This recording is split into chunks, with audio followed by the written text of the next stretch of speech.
So hey guys, welcome back to my channel. চলে এসেছি আবার নতুন একটা ভিডিও নিয়ে। তো আজকে আমি একটা অর্নামেন্টাল প্লান্টের নিয়ে কথা বলবো। দেখতে পাচ্ছি এখানে দু ধরনের গাছ লাগানো আছে। একটা হচ্ছে পুরো গ্রিন ভ্যারাইটির মানি প্ল্যান্ট, আমার আরও কিছু মানি প্ল্যান্ট রয়েছে, তো সেগুলো একটু দেখে নাও তোমরা। এটা একটা ভেরিগেটেড, আর এইটা একটা যেটা আমি যেটা তোমরা সবসময় সব জায়গায় দেখতে পাও। তো আমি আজকে মানি প্ল্যান্ট নিয়ে কোনো কথা বলবো না, এটা পুরোপুরি গ্রিন ভ্যারাইটি, দেখতে পাচ্ছি খুব সুন্দর।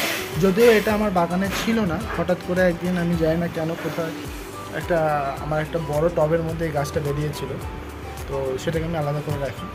আর আজকে আমি যে প্ল্যান্ট নিয়ে কথা বলবো সেটা হচ্ছে এই প্ল্যান্টটা, যেটাকে দেখুন পুরো প্রজাপতির মতো দেখতে। তো এটাকে বাটারফ্লাই প্ল্যান্ট বলার একটা নির্দিষ্ট কারণ রয়েছে, যে কারণে আমি বাটারফ্লাই প্ল্যান্ট বলতাম। এটা দেখতে পাচ্ছি দুটো ডানা, পুরো প্রজাপতি যে দুটো ডানা হয় সেম একদম ডিটো ওরকমই দেখতে, এই জন্য আমি এটাকে বাটারফ্লাই প্ল্যান্টই বলতাম। তো আজকে আমি হঠাৎ করে গুগল করে দেখলাম যে গাছটার নাম কি, তো সেখানে দেখলাম এটার নাম দেওয়া আছে অক্সালিস ট্রায়াঙ্গুলারিস।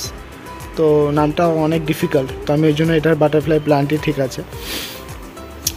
তো গাছটা আমার একটা ফ্রেন্ডের বাড়ি থেকে নিয়ে আসা হয়েছিল, সেখানে গাছটা অনেক বড় গাছ ছিল, পুরো একদম ঝোপ, একদম টপটা পুরো ভরা ছিল। সেখান থেকে আমি একটা তুলে নিয়ে এসেছি।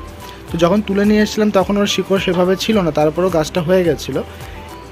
তো এই গাছটা সবথেকে বড় যে সমস্যা সেটা হচ্ছে ওভার ওয়াটারিং। বেশি বৃষ্টির জল পেলে বা অতিরিক্ত জল দিলে কিন্তু গাছটা মারা যাবে। তো আমার এই গাছটা আগেও দুবার মারা গেছে, যেহেতু এর গোড়ায় না সেই তোমার রেইনি সিজনে যে ফুলগুলো হয়, রেইন লিলি যে বাল্বগুলো হয়, ঠিক সেরকম বাল্ব আছে। তো যতবার মরে গেছে ততবারই আবার ওই বাল্ব থেকে আবার নতুন করে গাছ বেরিয়েছে। তো এটা হচ্ছে থার্ড টাইম।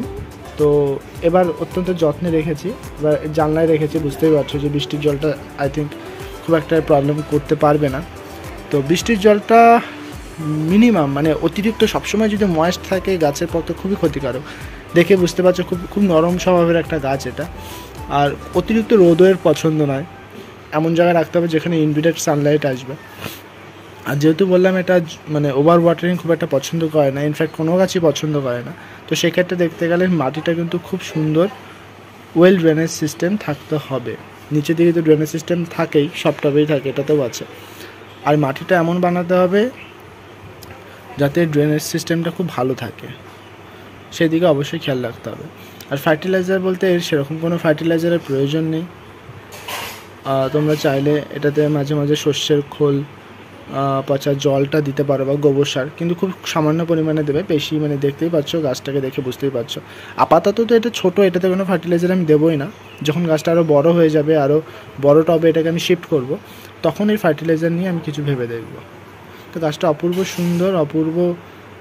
সুন্দর দেখতে, পুরো প্রজাপতির মতো দেখতে। সবে তো 3টে বেরিয়েছে, খুব যত্ন সহকারে রাখতে হচ্ছে আমাকে।